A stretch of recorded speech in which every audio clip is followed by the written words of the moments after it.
A very good morning to all of you. Welcome you all in class 12th economics. So in previous class we were started the new chapter 12 of your macroeconomics, that is balance of payment. Okay, so in the last class we have already discussed what is the meaning of the balance of payment, economic transaction in balance of payment, meaning of the balance of payment accounting, meaning of balance of trade, and what is the difference between the balance of trade and the balance of payment. Okay, so in today's class we are going to start with the components of the balance of payment. कि balance of payment के components क्या क्या हैं, ठीक है, components of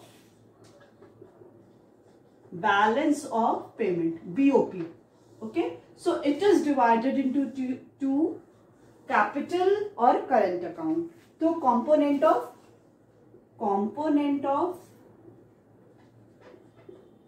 current account, component of current account and component of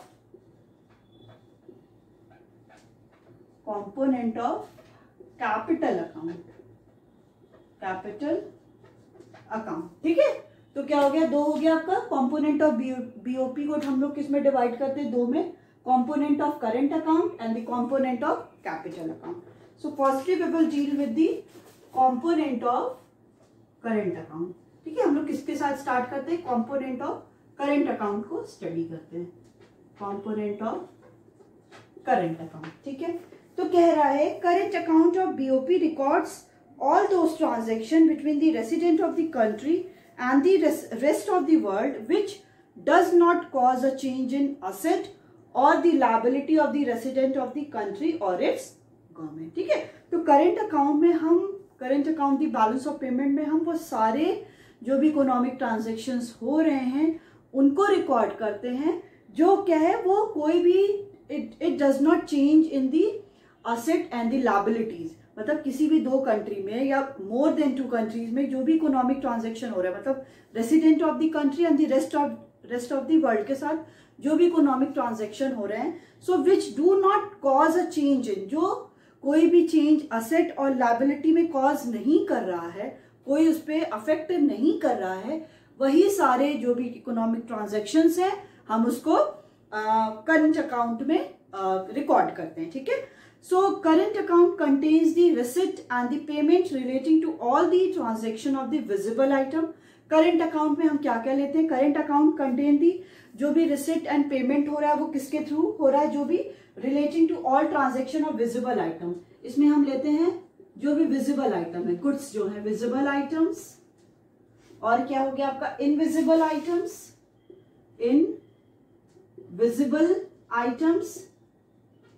unilateral transfer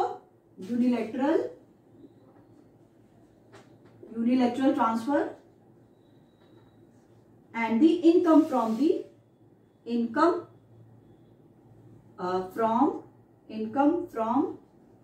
investment. ठीक है, जो भी इनकम कहां से हो रही है, इन्वेस्टमेंट करने से. ठीक है, तो हम लोग क्या करेंगे कि करंट अकाउंट में वो सारे आइटम रिकॉर्ड होंगे जो असेट और लायबिलिटी को अफेक्ट नहीं कर रहे हैं. मतलब हम इकोनॉमिक ट्रांजैक्शन कर रहे हैं between the resident of the country and the rest of the world, तो जो भी क्या है वो अफेक्ट नहीं कर रहा है आपके असेट एंड लायबिलिटीज को, वही सारी रिकॉर्डिंग क्या होती है, करंट अकाउंट में होती है, जिसमें क्या क्या आता है, विजिबल आइटम्स हैं, जो भी सारे गुड्स हैं, इनविजिबल आइटम मतलब सारी जो भी सर्विसेज हैं, unilateral transfer means one sided payment, donation हो गया, गिफ्ट्स हो गया, ये सारे unilateral, and the income from the investment, की कोई भी इन्वेस्टमेंट कर रहा है तो जो भी उसको प्रॉफिट मिल रहा है, डिविडेंड मिल रहा है, तो ये सारे आइटम्स क्या हैं वो करंट अकाउंट में क्या होते हैं, रिकॉर्ड होते हैं.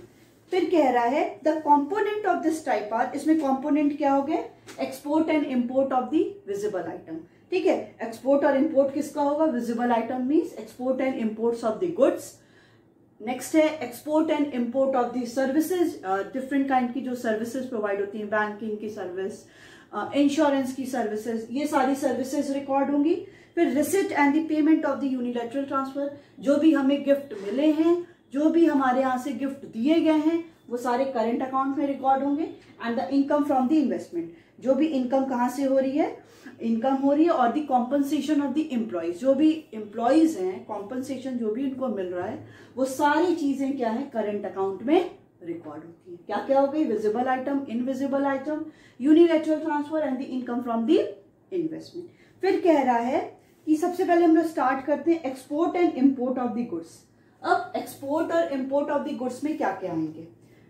सो in foreign trade export and import of the goods have the major share. हमें पता है फॉरेन ट्रेड में जो एक्सपोर्ट और इंपोर्ट किसका हो रहा है, फॉरेन गुड्स का हो रहा है, उसका बहुत इंपॉर्टेंट और मेजर उसका शेयर होता है। So therefore there will be inflow and outflow of the foreign exchange. अब इसमें क्या होगा, जब इंपोर्ट और एक्सपोर्ट होगा हमारी कंट्री में, तो outflow as well as inflow भी फॉरेन एक्सचेंज का होगा, क्योंकि हम पेमेंट भी फॉरेन करेंसी में करेंगे और हमको रिसीव भी क्या होगा, फॉरेन करेंसी में होगा। On account of export and import of the visible goods, की जो भी हम विजिबल गुड्स का इंपोर्ट और एक्सपोर्ट करेंगे। The payment for the import is written on the negative side. जो हम पेमेंट कर रहे हैं, मतलब हम पेमेंट कर रहे हैं, हम पेमेंट क्यों करेंगे, जब हमारी कंट्री में कुछ सामान आएगा, हमारी कंट्री में हम कुछ इंपोर्ट करेंगे, हमारी कंट्री में जो भी कुछ सामान आ रहा है, आउटफ्लो हो रहा है, हमको कुछ सामान मिला, हम क्या करेंगे, उसका पेमेंट करेंगे। तो आउटफ्लो हो रहा है, हमारी करेंसी बाहर जा रही है, तो ये जो आइटम होगा उसको हम किधर लिखेंगे, क्रेडिट साइड में, सॉरी डेबिट साइड में लिखेंगे। इसको हम लोग कहाँ लिखेंगे, डेबिट साइड में लिखेंगे। एज वेल एज जो निगेटिव साइड होता है, जो भी आउटफ्लो हो रहा है, जहां से भी हमारा पैसा जा रहा है, हम उसको क्या करेंगे, डेबिट साइड में लिखेंगे। ये क्या है, निगेटिव साइड होता है, ठीक है, ये आपको पता ही है। So receipt for from the export, अब जो भी हमारे इनफ्लो हो रही है, मतलब हम क्या कर रहे हैं, हमको कुछ एक्सपोर्ट किया हमने, मतलब हमारी कंट्री का सामान बाहर गया, यूएस गया, ठीक है, तो हमें क्या मिलेगा, फॉरेन करेंसी मिलेगी, पैसा मिलेगा। हमारा क्या हो गया, इनफ्लो हो गया, मतलब फॉरेन करेंसी का इनफ्लो हो गया, हमारे यहाँ आ रहा है। तो ये क्या है, ये पॉजिटिव साइड है, तो ये कहाँ पे रिकॉर्ड होगा, कहाँ रिकॉर्ड होगा, क्रेडिट साइड, ठीक है। जो भी आउटफ्लो हो रहा है, जब हमारा पैसा बाहर जा रहा है, अब आप ये मत सोचिएगा इंपोर्ट मतलब तो सामान वापस आ रहा है, हम यहाँ पे फॉरेन एक्सचेंज की बात करें, फॉरेन करेंसी की बात करें, ठीक है। जब हमारा इनफ्लो हो रहा है, पैसा आ रहा है, तो वो क्या है, पॉजिटिव है हमारे लिए, तो ये आपका क्रेडिट साइड में होगा, जब जा रहा है तो वो डेबिट साइड में। So balance of these visible export and import is known as balance of trade. ये आपको पता ही है बैलेंस ऑफ ट्रेड क्या होता है, कि जो भी बैलेंस हो गया, अगर आपका export as well as import of the goods, it is called the balance of trade. Next है आपका export and the import of the services, जो भी डिफरेंट सर्विसेज हैं उनका एक्सपोर्ट और import. So it include services, इसमें services आती हैं, sold and purchase by the resident of a country to and from the rest of the world, जिसमें हम क्या कर रहे हैं, सर्विसेज को क्या कर रहे हैं, परचेज कर रहे हैं और उनको सोल्ड कर रहे हैं, मतलब हम उनको फैसिलिटीज भी प्रोवाइड कर रहे हैं डिफरेंट, और उनसे फैसिलिटीज ले भी रहे हैं। So therefore there will be inflow and the outflow of the foreign exchange. अब अगर हम कोई सर्विस प्रोवाइड करेंगे तो हमें पैसा मिलेगा, हम कोई सर्विस लेंगे तो हमें उसका पेमेंट करना पड़ेगा, तो इसमें भी क्या हो रहा है, इनफ्लो और आउटफ्लो हो रहा है फॉरेन एक्सचेंज का। So payment made for these services are recorded in the negative side. अब जो भी हम पेमेंट करेंगे, मीन्स कि हमने क्या किया, हमने कोई सर्विस ली, हम सर्विस लेंगे तो हम उनका पेमेंट करेंगे, तो जो भी हम पेमेंट कर रहे हैं, हमारा करेंसी बाहर जा रहा है, आउटफ्लो हो रहा है, वो हमेशा कहाँ रिकॉर्ड होगा, आपका कहाँ रिकॉर्ड होगा, debit side, means negative side में होगा, क्योंकि आपका डेबिट आइटम है। एंड जो भी रिसिप्ट हो रहा है, जो भी हमारी इनकम हो रही है, वो कहाँ पे रिकॉर्ड होगा, क्रेडिट साइड में होगा, ठीक है। So balance of the invisible export and import is known as balance of the invisible trade. जो बैलेंस होगा अगर इनविजिबल एक्सपोर्ट का और इनविजिबल जो इंपोर्ट है, इसको हम क्या बोलते हैं, balance of the invisible trade, क्योंकि ये वी कांट सी और टच, हम इसको ना ही देख सकते हैं और ना ही फील कर सकते हैं, सॉरी ना ही देख सकते हैं और ना ही टच कर सकते हैं, वी जस्ट ओनली फील, हम इसको फील कर सकते हैं, ठीक है। नेक्स्ट है आपका receipt and the payment of the unilateral और द अनरिक्विटेड ट्रांसफर्स। मतलब ये क्या आपका वन साइडेड पेमेंट, जो भी हम यूनिलैटरल ट्रांसफर कर रहे हैं, मतलब वन साइडेड पेमेंट कर रहे हैं। So unilateral transfer includes gifts, donation, remittances and other one way transaction. जो भी वन वे ट्रांजेक्शन हो रहा है, मतलब हमें यूएस से कुछ मिल गया, हमें जापान से कुछ मिल गया, हम रिटर्न में हम कुछ नहीं देने वाले, हम क्या कर रहे हैं, हम क्या कर रहे हैं, जापान को कुछ दे रहे हैं, अब जापान हमें कुछ रिटर्न। तो जो भी वन वे पेमेंट होता है वो आपका यूनिलैटरल होता है। So these refer to those receipt and payment which take place without any corresponding service in return in the current period। अब current period में ये वही सारी सर्विस डिफरेंट होती है जो हम ले रहे हैं।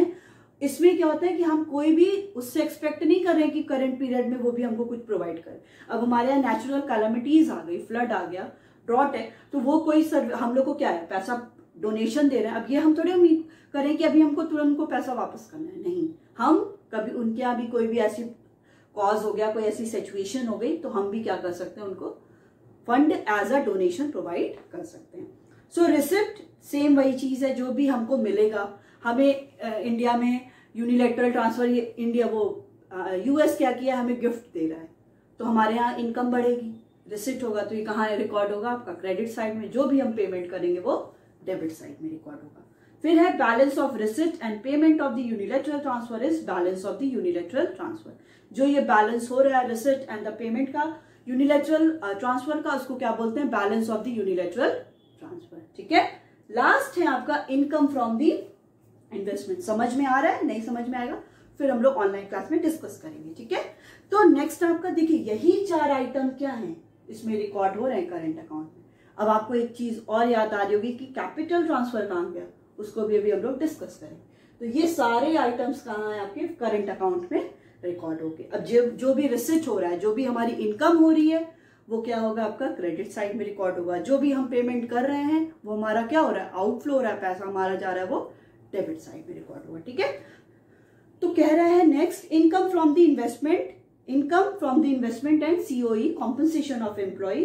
सो income earned like dividend from investment, की इनकम कोई अर्न हो रही है कि कुछ भी कोई भी इन्वेस्टमेंट किया गया उस पर जो डिविडेंड मिल रहा है। इंटरेस्ट ऑन द कैपिटल, जो भी कैपिटल लगाया उस पर कोई इंटरेस्ट मिल रहा है। Profit from the branches of Indian companies abroad, जो भी प्रॉफिट मिल रहा है कि कोई इंडियन कंपनी क्या है अब्रॉड में, उसका जो भी प्रॉफिट मिल रहा है। And salaries from work abroad, कोई यहीं का क्या है बाहर काम कर रहा है, तो ये सारी क्या हो रही है, ये सारा आपका क्या है, इनकम हो रहा है। So receipt from above will be entered in the, जो भी रिसिट है, जो भी हमारी इनकम हो रही है, वो क्या होगा, क्रेडिट साइड में, पॉजिटिव साइड में रिकॉर्ड होगा। जो भी पेमेंट हम कर रहे हैं वो डेबिट साइड में रिकॉर्ड होगा। सिंपल सा है। So balance of the inflow and outflow of the foreign exchange is the balance of income in current account. ठीक है। जो बैलेंस हो रहा है inflow and outflow of the foreign exchange, इसको क्या बोलते हैं, balance of the incomes in the current account. ठीक है। नेक्स्ट है आपका balance on the current account. अभी हमने क्या पढ़ा, बैलेंस, अच्छा सॉरी, हाँ अभी हमने क्या पढ़ा, इसमें हमने ये पढ़ लिया कि मीनिंग कंपोनेंट्स क्या क्या होते हैं। अभी है balance on the current account, कि करेंट अकाउंट में कैसे बैलेंस होगा। तो इसमें कह रहा है, in a current account receipt from the export of the goods and the services, unilateral transfer and income from the foreign exchange and work are entered in the credit side item. Credit की जो भी हमारी receipt हो रही है, कहाँ से, export, और एक्सपोर्ट करके हमारी जो हो रही है, फिर आपका कहाँ से हो रहा है कि आप कोई भी सर्विस प्रोवाइड कर रहे हैं, export of the goods and services, ठीक है, वो क्या कर रहे हैं, और एज वेल एज जो कोई भी यूनिलैटरल ट्रांसफर हो रहा है, कोई भी हमारा रिसिट हो रहा है, इनकम हो रही है इन्वेस्टमेंट से, तो ये सारा आइटम क्या है आपका पॉजिटिव साइड में, किस में रिकॉर्ड होगा, क्रेडिट में होगा, क्रेडिट साइड में रिकॉर्ड होगा, as they represent inflow of foreign exchange, क्योंकि ये क्या है, इनफ्लो ऑफ फॉरेन एक्सचेंज, क्योंकि हमारी कंट्री में पैसा आ रहा है, तो ये क्या इनफ्लो है, तो ये क्या होगा आपका, किधर रिकॉर्ड होगा, पॉजिटिव, और द क्रेडिट आइटम है तो क्रेडिट साइड में ये रिकॉर्ड होगा। फिर है payment for the import of goods and services, unilateral transfer and income paid for the investment work are entered as the debit item as they represent outflow of foreign exchange, कि जो भी हम payment कर रहे हैं, import कर रहे हैं गुड्स और सर्विसेज का, यूनिलैटरल ट्रांसफर का कुछ हम डोनेशन गिफ्ट दे रहे हैं, इनकम पेड कर रहे हैं कि कोई बाहर का हमारी कंट्री में काम कर रहा है तो हम उसको पेमेंट कर रहे हैं, तो ये सारा क्या है आपका डेबिट आइटम है, तो ये रिप्रेजेंट क्या करता है, outflow of the foreign exchange, की फॉरेन एक्सचेंज क्या हो रहा है, आउटफ्लो हो रहा है। The net value of the credit and debit side is the balance on the current. अब जो भी नेट वैल्यू आ रही है क्रेडिट साइड और डेबिट साइड में, उसी को क्या बोलते हैं, balance on the current account. जो भी डेबिट साइड में आ रही है, जो भी आपकी क्रेडिट साइड में आ रही है, उसको हम क्या बोलते हैं, balance on the current account. So the surplus on the current account implies net inflow of the foreign exchange. अगर करेंट अकाउंट में क्या हो रहा है, सरप्लस हो जा रहा है, करंट अकाउंट में सरप्लस ज्यादा होने का मतलब क्या हो गया कि आपका क्रेडिट क्या हो गया, ज्यादा हो गया डेबिट से, तो ये इसको क्या बोलेंगे हम लोग, net inflow of the foreign exchange. अगर डेफिसिट हो गया करंट अकाउंट में मींस डेबिट साइड ज्यादा हो गया क्रेडिट साइड से, तो इसको हम क्या बोलेंगे, net outflow of the foreign exchange, क्योंकि हम पेमेंट ज्यादा कर रहे हैं और रिसीव कम कर रहे हैं, तो ये net outflow of the foreign exchange. और जब हम रिसीव ज्यादा कर रहे हैं और पेमेंट कम कर रहे हैं, तो ये आपका क्या हो गया, net inflow of the foreign exchange. ठीक है, नेक्स्ट टॉपिक है आपका meaning and the components of the capital account.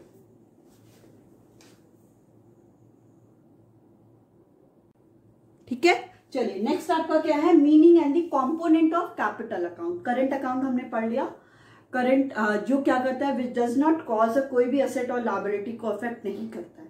ठीक है, और इसमें क्या क्या कंपोनेंट्स थे आपने पढ़ा है, विजिबल आइटम्स, इनविजिबल आइटम्स और income from the investment, as well as the third one is the unilateral transfer. ठीक है, तो ये हो गया हमारा। अब हम पढ़ते हैं meaning and the component of the capital account.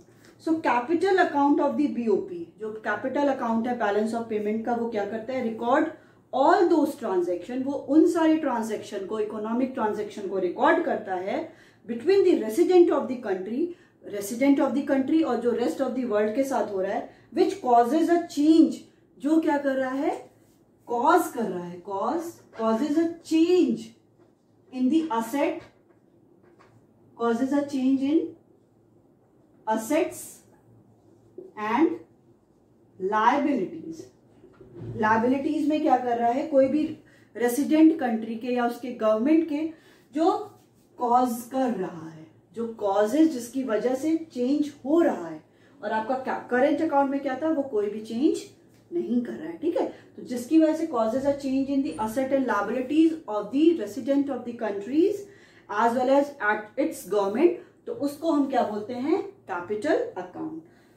So capital account is related to the asset and liabilities of the financial nature. ठीक है, कैपिटल अकाउंट किससे रिलेटेड होता है, असेट और लायबिलिटीज से रिलेटेड होता है। The component of this types are, जो उसके कंपोनेंट्स है बेसिकली वो आपके क्या है, पहला बोरोइंग, बोरो करना,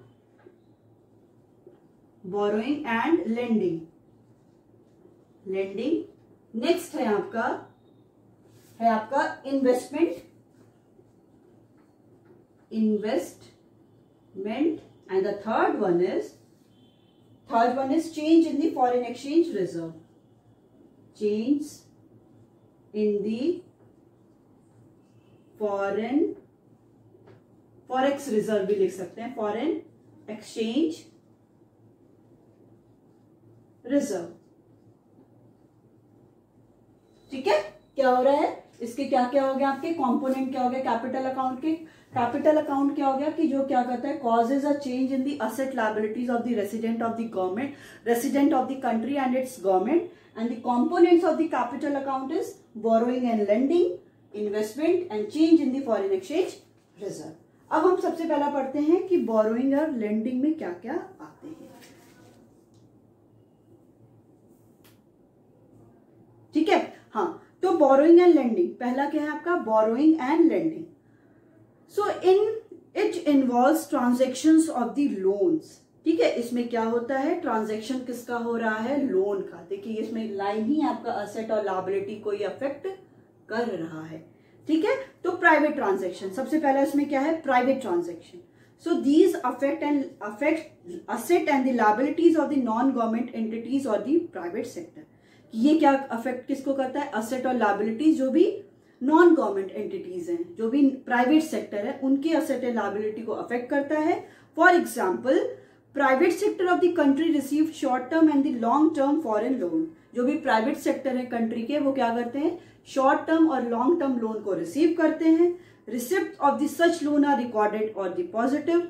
जब हम कोई रिसीव कर रहे हैं लोन, तो ये क्या होगा, आपके पॉजिटिव साइड में मीन्स क्रेडिट साइड में रिकॉर्ड होगा। जब हम इसका पेमेंट करेंगे तो ये निगेटिव साइड में रिकॉर्ड होगा।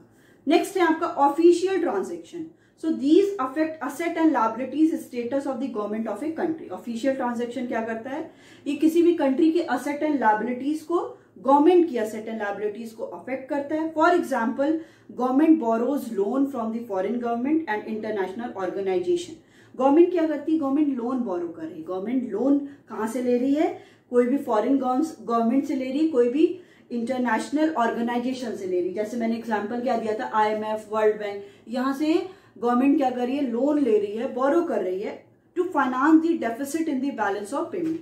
देखिए, जो भी बैलेंस ऑफ पेमेंट में डेफिसिट हो गया है, मतलब आपका दोनों साइड इक्वल शो नहीं कर रहा है, उस कंडीशन पे गवर्नमेंट क्या करती है, गवर्नमेंट या तो अपने असेट को सोल्ड आउट कर देती, जो भी उसके फाइनेंशियल असेट्स है, या जो भी डिसइन्वेस्टमेंट करती जैसे वो उसको इक्वल कर सके, या तो वो क्या करती है, फॉरेन कंट्री से, इंटरनेशनल इंस्टीट्यूशन से वो लोन लेती है, लोन लेके वो उसको इक्वल करती है। ठीक है, सो जो भी रिसिप्ट है, जो भी वो लोन ले रही है, उसको वो क्रेडिट साइड में रिकॉर्ड होगी, जो वो लोन दे रही है गवर्नमेंट, उसको हम डेबिट साइड में रिकॉर्ड करेंगे। सिंपल है, क्रेडिट और डेबिट है। क्रेडिट कब होगा, जब आपको मिलेगा, डेबिट कब होगा, जब आप उसको पेमेंट करोगे। नेक्स्ट है आपका इन्वेस्टमेंट। ठीक है, बोरोइंग एंड लेंडिंग समझ के। नेक्स्ट है आपका इन्वेस्टमेंट।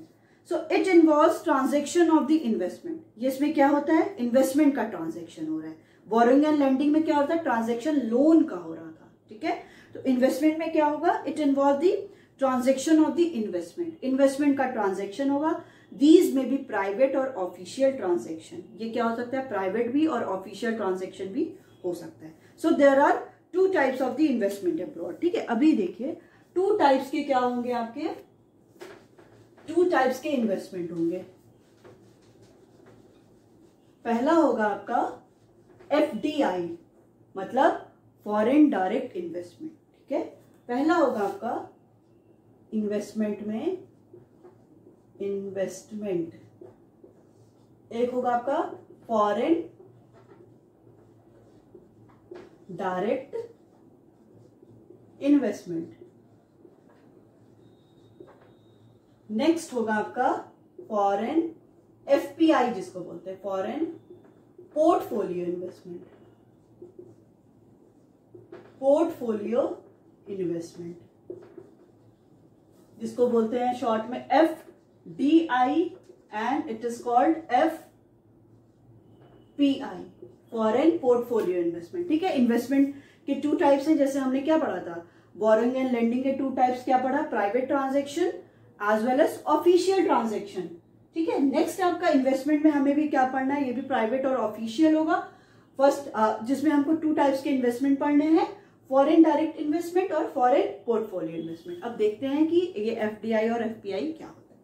ठीक है, तो ये कह रहा है foreign direct investment, it refers to the purchase of an asset in the rest of the world which gives full control to the buyer over the asset.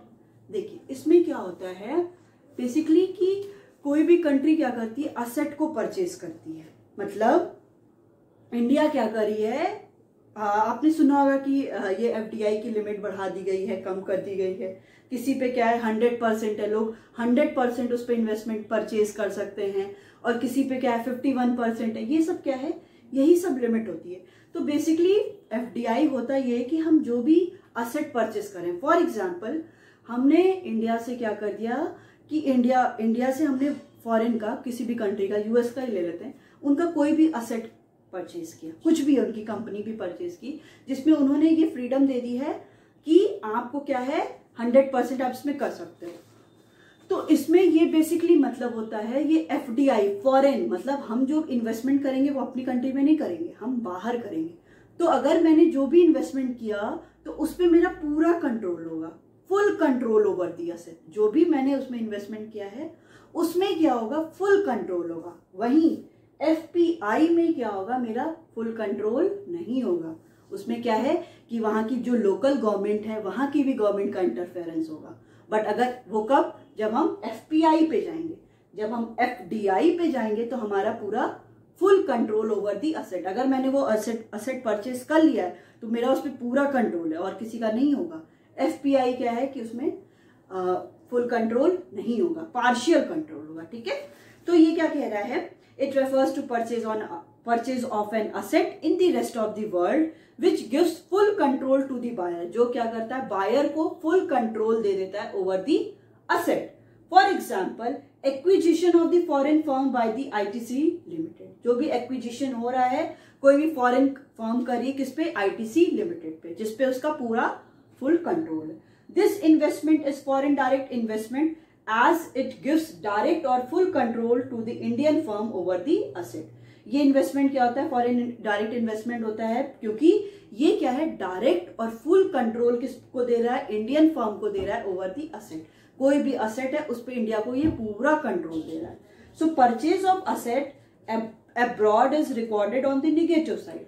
अब हम कोई भी असेट को परचेज कर रहे हैं, हम परचेज कर रहे हैं, हम खरीदेंगे तो हमारा पैसा क्या होगा, बाहर जाएगा. तो ये कहाँ रिकॉर्ड होगा बताइए, डेबिट और credit.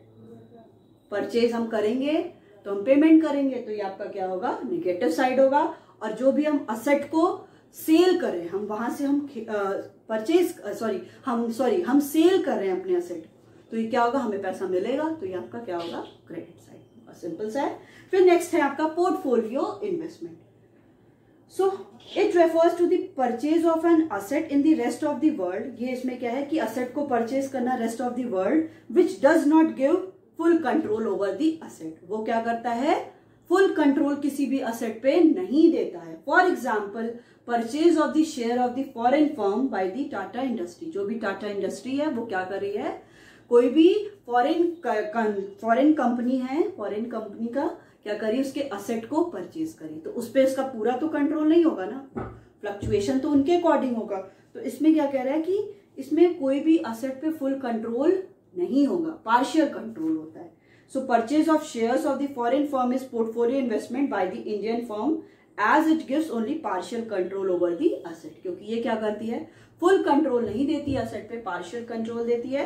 Then purchase of asset abroad is recorded on the negative side. अब जो भी हम असेट परचेज कर रहे हैं उसको हम नेगेटिव साइड में रिकॉर्ड करेंगे. And sale of the asset abroad, और हम जो भी असेट को सेल कर रहे हैं अब्रॉड में उसको हम पॉजिटिव और द क्रेडिट साइड में BOP के रिकॉर्ड करेंगे.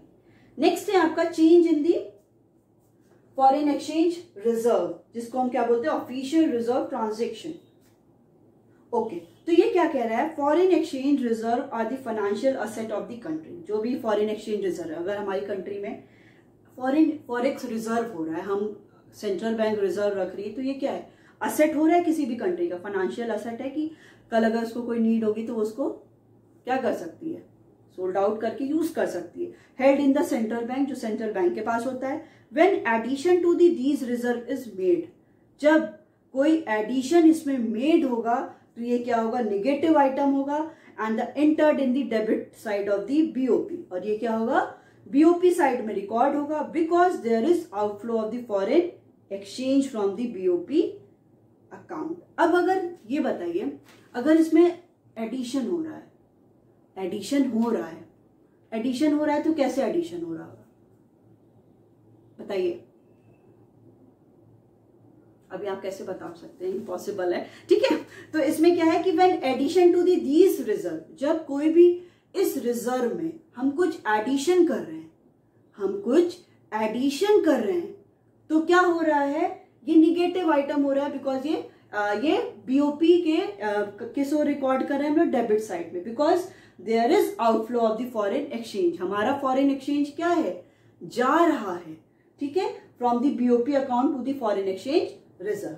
And any withdrawal from these reserve, और जैसे हम कोई विथड्रॉल कर रहे हैं, इसमें से कुछ विथड्रॉ कर रहे हैं, तो ये क्या हो गया है, पॉजिटिव आइटम है, बिकॉज देयर इज इनफ्लो. कोई भी इनफ्लो हो रहा है फॉरेन एक्सचेंज का इन द BOP में क्या हो रहा है, इनफ्लो हो रहा है. ठीक है, तो ये आपका क्या हो गया, change in the foreign exchange reserve. जब भी आप एडिशन करोगे तो ये किस में रिकॉर्ड होगा, ये आपका क्या है, डेबिट साइड में रिकॉर्ड होगा. जब आप विथड्रॉ कर रहे हो तो ये आपका विथड्रॉ कर रहे हो तो क्रेडिट साइड में रिकॉर्ड होगा. ठीक है, नेक्स्ट टॉपिक है आपका balance on the capital account, कि कैपिटल अकाउंट में बैलेंस कैसे होगा. So the transaction which led to inflow of the foreign exchange are recorded on the credit side. जो भी ट्रांजेक्शन हो रहा है जिसमें इनफ्लो हो रहा है उसको हम किधर रिकॉर्ड करेंगे, क्रेडिट साइड. जैसे रिसिप्ट ऑफ द लोन, हम रेस्ट ऑफ द वर्ल्ड से क्या लोन रिसीव किए, या हम कोई भी क्या किए हैं, सेल किए हैं असेट्स का या शेयर को परचेज किए, तो ये आपका क्या है, इसमें इनफ्लो हो रहा है। ठीक है, फिर नेक्स्ट है आपका the transaction which led to outflow of the foreign exchange. वो ट्रांजेक्शन जिससे आउटफ्लो हो रहा है फॉरेन एक्सचेंज का, वो कैसे रिकॉर्ड होगा, डेबिट साइड में रिकॉर्ड होगा। फॉर एग्जाम्पल हम लोन का रिपेमेंट कर रहे हैं या परचेज कर रहे हैं कोई भी असेट को। ठीक है, नेक्स्ट है the net value of the credit and debit side. Debit balance is the balance on the capital account. जो भी नेट वैल्यू है क्रेडिट की और डेबिट की, उसको हम क्या बोलते हैं, balance on the capital account. Surplus on the capital account, जैसे ही सरप्लस हो रहा है कैपिटल अकाउंट का, मींस क्रेडिट ज्यादा हो रहा है डेबिट से, सो इसको हम क्या बोलेंगे, net inflow of the foreign exchange. और जब डेफिसिट हो रहा है कैपिटल अकाउंट में, मतलब जब डेबिट ज्यादा हो रहा है क्रेडिट से, तो इसको हम लोग बोलेंगे net outflow of the foreign exchange. Okay, so it's all about your today's class. The topic that is meaning of autonomous and the accommodating items, and the topic that is disequilibrium in the BOP, means BOP, balance of payment deficit. So you have no need to study because it is already deleted from your syllabus. So in the next class we will complete this chapter. Okay, so it's all about your today's class. Thank you.